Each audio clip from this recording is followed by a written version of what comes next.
subscribe በአምላካችንና በመድኃኒታችን በኢየሱስ ክርስቶስ ጽድቅ። እሺ የመለኮቱ ኃይል በገዛ ክብሩና በበጎነቱ የጠራንን በማወቅ ለሕይወትና እግዚአብሔርን ለመምሰል የሚሆነውን ነገር ሁሉ ስለሰጠን በእግዚአብሔርና በጌታችን በኢየሱስ ክርስቶስ እውቀት ጸጋና ሰላም ይብዛላችሁ። እሺ ስለ ክፉ ምኞት በዓለም ካለው ጥፋት አምልጣችሁ ከመለኮት ባህሪ ተካፋዮች በተስፋ ቃል እንድትሆኑ በእነዚያ ክብርና በጎነት የተከበረና እጅግ ታላቅ የሆነ ተስፋን ሰጠን። ስለዚህም ምክንያት ትጋትን ሁሉ እያሳያችሁ በእምነታችሁ በጎነትን ጨምሩ። ከዚህ ጀምሮ ይላል አንዴ ቁጥር 5 ማለት ነው። አንዴ እሺ አይወይስ እንደዚህ ይላል። ስለዚህ ምክንያት አለ። አሁን ትልቅ የሆነ ተስፋ ተሰጥቷችኋል ምናምን ክርስቲያኑ እህቶቼ። ስለዚህ ትጋትን ሁሉ እያሳያችሁ በእምነታችሁ ምን ጨምሩ? በጎነትን።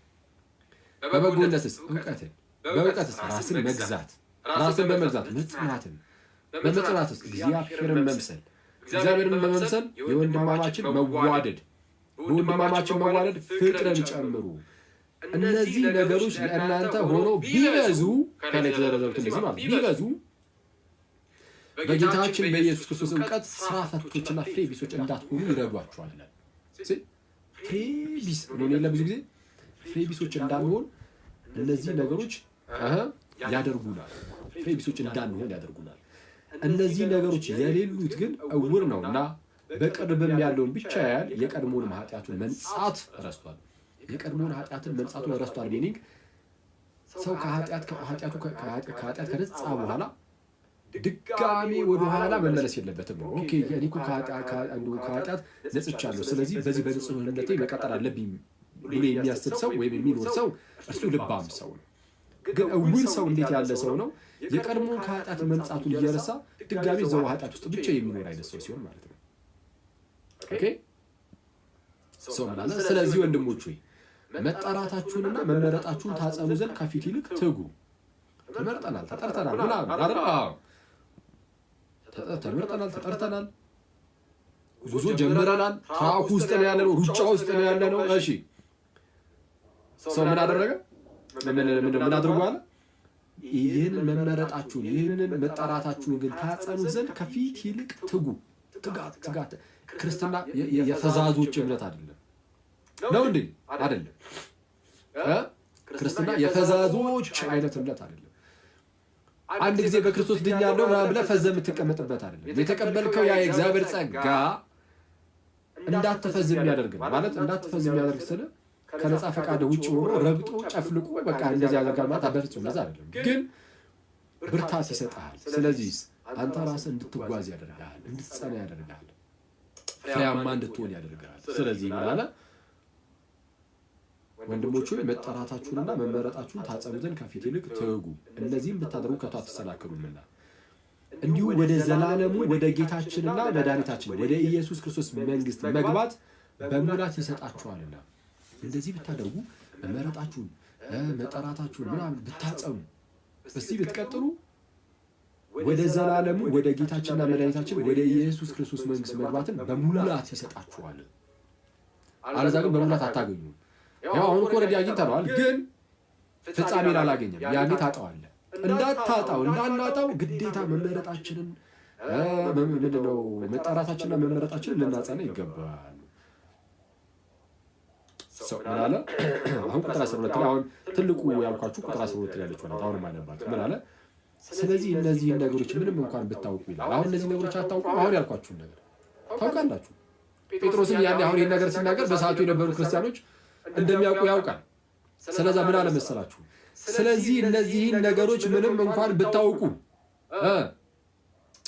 በእናንተም ዘንድ ባለ እውነት ምንም ብትጸኑ፣ እሺ ስለ እነዚህ ዘወትር እንዳሳሰባችሁ ቸል አልልም። ብታውቁ እንኳን ታውቁታላችሁ ይሄንን እያለ ነው ጴጥሮስ።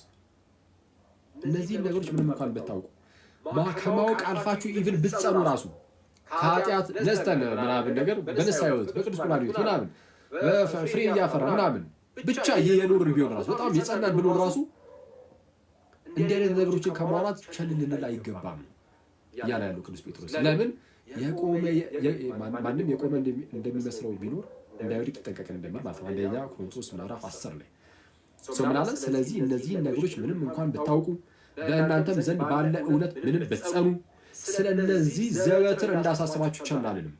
ሁልጊዜ በዚህ ማደሪያ ሳለሁ በማሳሰቤ ላነቃችሁ የሚገባኝ ይመስለኛል። ቅዱስ ጴጥሮስ ማለት ነው። ምን አለ? ሁልጊዜ በዚህ ማደሪያ ሳለሁ በማሳሰቤ ላነቃችሁ የሚገባኝ ይመስለኛል። ጌታችን ኢየሱስ እንዳመለከተኝ አለ ቅዱስ ጴጥሮስ፣ ጌታችን ኢየሱስ እንዳመለከተኝ ከዚህ ማደሪያዬ መለየቴ ፈጥኖ እንዲሆን አውቃለሁና ከዚህ አሁን ካለሁበት ከዚህ ኑሮ ከእናንተ ጋር ከምኖርበት በቃ ልለይ እንደሆነ ጌታ ኢየሱስ አሳውቆኛል። ስለዚህ ከመውጣቴም በኋላ እነዚህን ነገሮች እንድታስቡ በየጊዜው ትችሉ ዘንድ እተጋለሁ አለ። ከወጣሁ በኋላ በዚሁ እንድትጸኑ አሁን በደንብ መትጋት አለብኝ እና ሰው ምንድነው እንደነዚህ ነገሮች ሁሌም ለክርስቲያኖች ያስፈልጋቸዋል። ቶሎ ቶሎ መነገሩ በጣም አስፈላጊ ነው። ከሌሎች ቤተ እምነቶች ጋር ያለ ልዩነት ማወቅ በጣም አስፈላጊ ነው። እሱ እንዳለ ሆኖ ደግሞ እንደዚህ ነገሮችንም ልናቅ ይገባል እና ዛሬ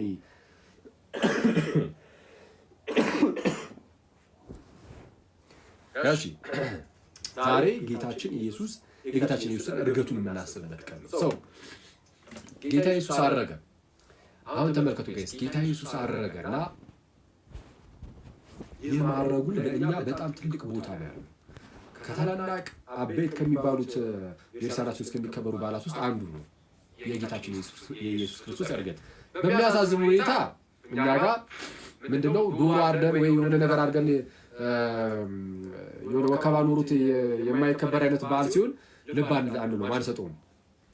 ብዙ ጊዜ እንደዛ ነው አይደል? በጣም የልምድ አይነት ብቻ ስለሆነ እንደዚህ አይነት ነገሮችን በጣም አናስተውላቸውም እንጂ አሁን እርገት በጣም ትልቅ የሆነ በዓል ነው። ከ10 ቀን በኋላ ደግሞ በዓለ ሃምሳ አለ አይደለ? በዓለ ፔንቴኮስቴ ወይም በዓለ ጰራቅሊጦስ፣ በዓለ መንፈስ ቅዱስ። በዓለ መንፈስ ቅዱስ በጣም ትልቅ የሆነ በዓል ነው። የኢየሩሳሌም ውስጥ የኢየሩሳሌም ልደት እንኳን እየተባለ የሚጠራ ነው።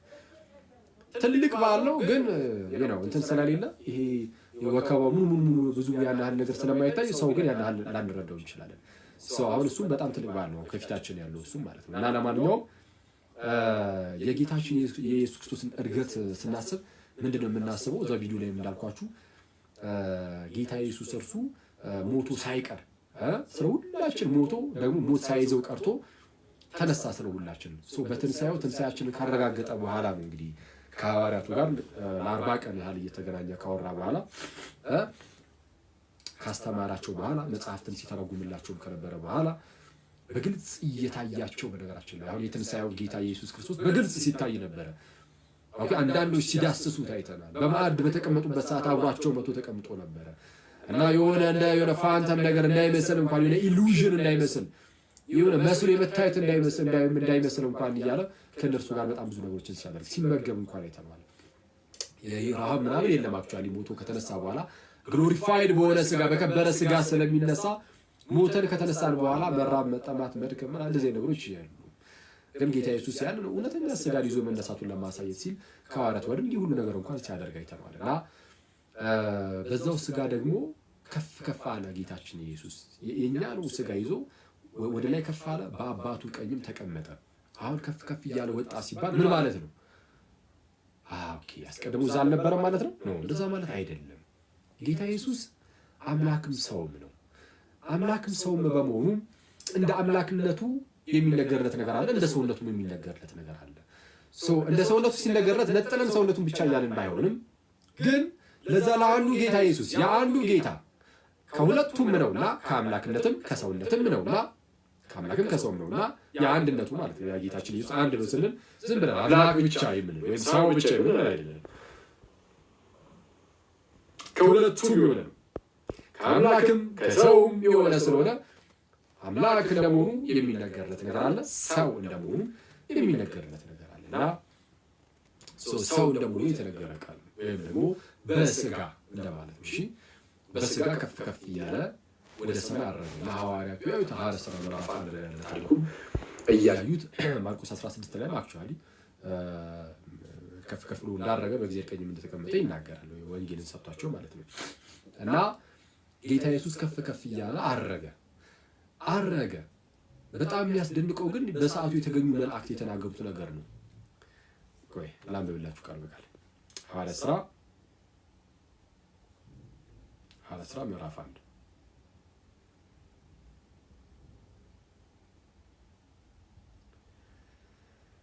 እሺ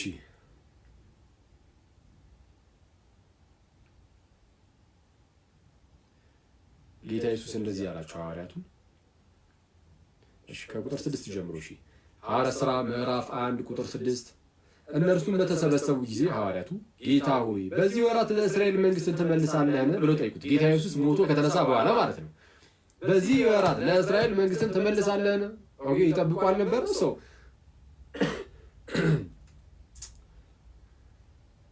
መንግስትን በዚህ ወራት ለእስራኤል ትመልሳለህ?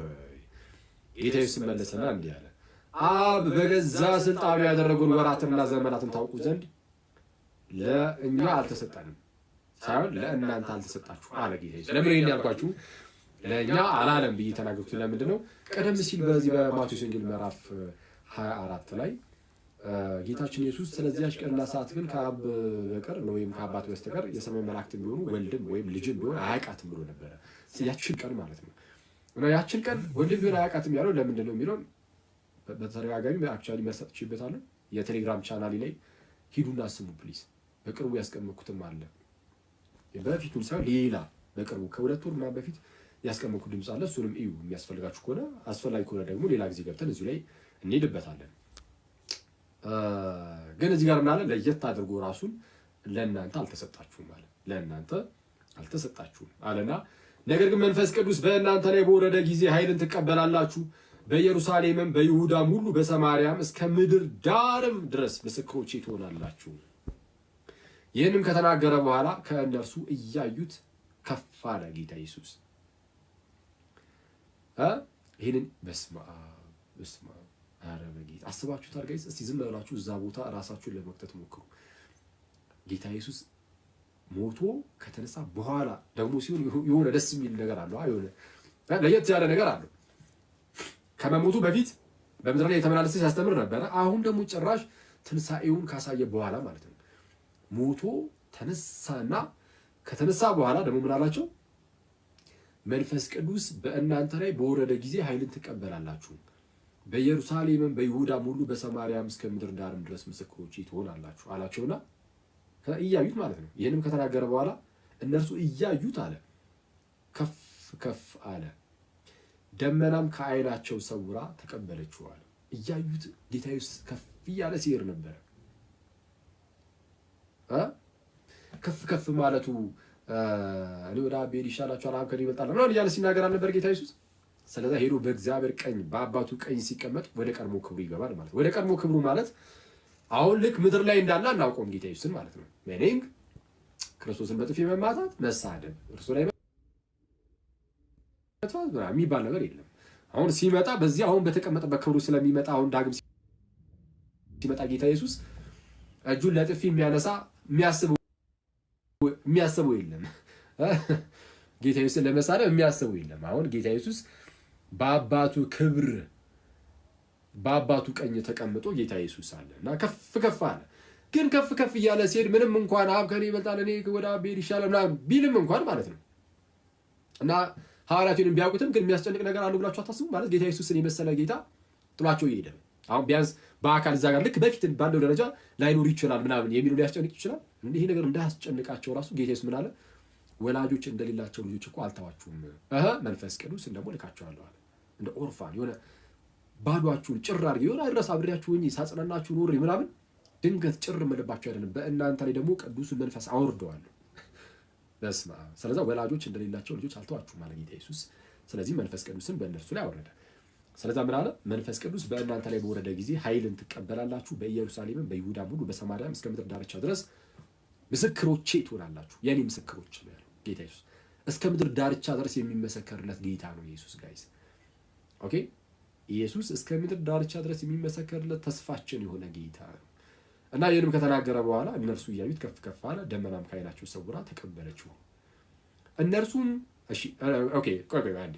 እርሱም ሲሄድ አለ ወደ ሰማይ ትኩር ብለው ሲመለከቱ፣ ጌታ ኢየሱስ ሲሄድ ሁሉም ወደ ሰማይ ትኩር ብለው ይመለከታሉና ልክ ወደ ሰማይ ትኩር ብለው ሲመለከቱ ሳሉ እነሆ ነጫጭ ልብስ የለበሱ 2 ሰዎች ባጠገባቸው ቆሙ። ጌታ ኢየሱስ ከፍ እያለ ሲሄድ ትኩር ብለው ያሉ። ከዛ በኋላ 2 ነጫጭ ልብስ የለበሱ ሰዎች መተው ቆሙ። ቅዱሳን መላእክት መተው ቆሙ። እንደዚህ ማሏቸው፣ የገሊላ ሰዎች ሆይ ሐዋርያቱን ማለት የገሊላ ሰዎች ሆይ ወደ ሰማይ እየተመለከታችሁ ስለምን ቆማችኋል? ይህ ከእናንተ ወደ ሰማይ የወጣው ኢየሱስ ወደ ሰማይ ሲሄድ እንዳያችሁት እንዲሁ ይመጣል አላቸው። ይሄ በጌታ ስም ይሄ ተስፋችን ካልሆነ ምንም ነገር ተስፋችን ሊሆን አይችልም። የገሊላ ሰዎች ሆይ እኛም በእምነት ከሐዋርያት ጋር የስ አይተናል ብለን መናገር እንኳን እንችላለን። በእውነት ጌታ ኢየሱስ እንዳረገ የስ እናምናለን እንላለን። ስለዚህ እናንተ የቲክቶክ ሰዎች ሆይ እናንተ የቲክቶክ ሰዎች ሆይ አይዝጋል ነው ግን ሰው ምን አሉ? እናንተ የገሊላ ሰዎች ሆይ ወደ ሰማይ እየተመለከታችሁ ስለምን ቆማችኋል? ይህ ከእናንተ ወደ ሰማይ የወጣው ኢየሱስ ከእናንተ ወደ ሰማይ የወጣው ኢየሱስ ወደ ሰማይ ሲሄድ እንዳያችሁት እንዲሁ ይመጣል እኮ አሏቸው። እንዲሁ ይመጣል። ስለዚህ ጌታ ኢየሱስ የሷ ወጥቷል፣ ወደ ሰማይ ሄዷል። ወደ ሰማይ መሄዱ ለእኛ ትልቁ በረከት ምንድን ነው ከተባለ አንደኛ ቅዱሱ መንፈስ በእኛ ላይ ላከው፣ በቤተ ክርስቲያን ላይ ልከዋል። ሲቀጥል ደግሞ ጌታችን ኢየሱስ እንደሄደ ሁሉ ይመጣል። የሚመጣው እሱ አሁን ሄዶ አልነበረ? እሱ የሄደበት ቦታ ሊወስደን ነው። በዮሐንስ ወንጌል ምዕራፍ 10 ላይ ጌታችን ኢየሱስ እንዲህ ብሎ ተናግሮ ነበር። እውነት እውነት እላችኋለሁ፣ እሺ አይደለም፣ ዮሐንስ ወንጌል ምዕራፍ 14 አይደል? 14 ነው። ልባችሁ አይታወክ፣ በእግዚአብሔር እመኑ፣ በእኔም ደግሞ እመኑ። በአባቴ ቤት ብዙ መኖሪያ አለ። እንዲህስ ባይሆን ባልኳችሁ ነበር። ስፍራ አዘጋጅላችሁ ዘንድ እሄዳለሁና ሄጄም ስፍራ ባዘጋጅላችሁ እኔ ባለሁበት እናንተም ደግሞ እንድትሆኑ ሁለተኛ እመጣለሁ። በጌታ ስም እኔ በስመ አብ ክርስቶስን ይሄ ነው በቃ የኛ ተስፋ ይሄ ነው ጋይስ። አሁን ይሄ በምድር ላይ ያለው ይሄ የምናያቸው ነገሮች የምር ተስፋ ነው የሚመስሉ የምር አሁን ይሄ ብልጭልጭ ነገር ምናምን ይሄ እንደ ትልቅ ተስፋ ነው የምናየው። አገኘ ነው ብለን ጮክ ብለን አውርተን ሳንጨርስ ድፍት ልንል የምንችል እዚህ ግባ ማንባል ሰዎች የምር ተስፋችን ደግሞ እኛ ባንደፋ እንኳን ትላለህ ያ ነገር ተደፍቶ ሊያልቅ የሚችልን ነገር የምር በእርሱ ላይ ያናል ተስፋ እናደርጋለን ወይ? የምር የሚሰበር ሰውን ተስፋ እናደርገዋለን ወይ? አናደርገውም። የጌታችንን ቃል ግን ተስፋ እናደርገዋለን። ኢየሱስን ግን ተስፋ እናደርገዋለን። ስለዛ ቅዱስ ጳውሎስ ተስፋችን ክርስቶስ አለ፣ ተስፋችን ኢየሱስ አለ። ጋይስ ተስፋችን ክርስቶስ ኢየሱስ ብቻ ነው። እኔ በዚህ ሁሌ ነው የምላችሁ ክርስቶስን እኔ በጣም አስቀያሚ በሆነው በዚህ አኗኗር ውስጥ ህይወቱን ከክርስቶስ ጋር እንዳደረገ ብልህ ሰው በተአምር ኬትም ሊመጣ አይችልም። እሱ አስቀድሞ የወደፊቱን በቃ የወሰነ ነው እና ጌታ ኢየሱስ ምን አለ? በጣም እንደው የሚገርም ታላቅ ቃል ምን ብሎ ሰጠን? በአባቴ ቤት እኮ ብዙ መኖሪያ አለ አለ። ኦኬ እየቆየው እንት ነው ላግ እያደረገ ነው። አንድ ሰው ላግ እያደረክ ነው ብሎ ቴክስት አደረገልኝ።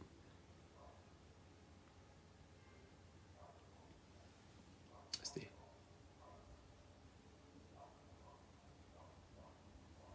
ላግ ያደርጋል እንዴ ጋይስ?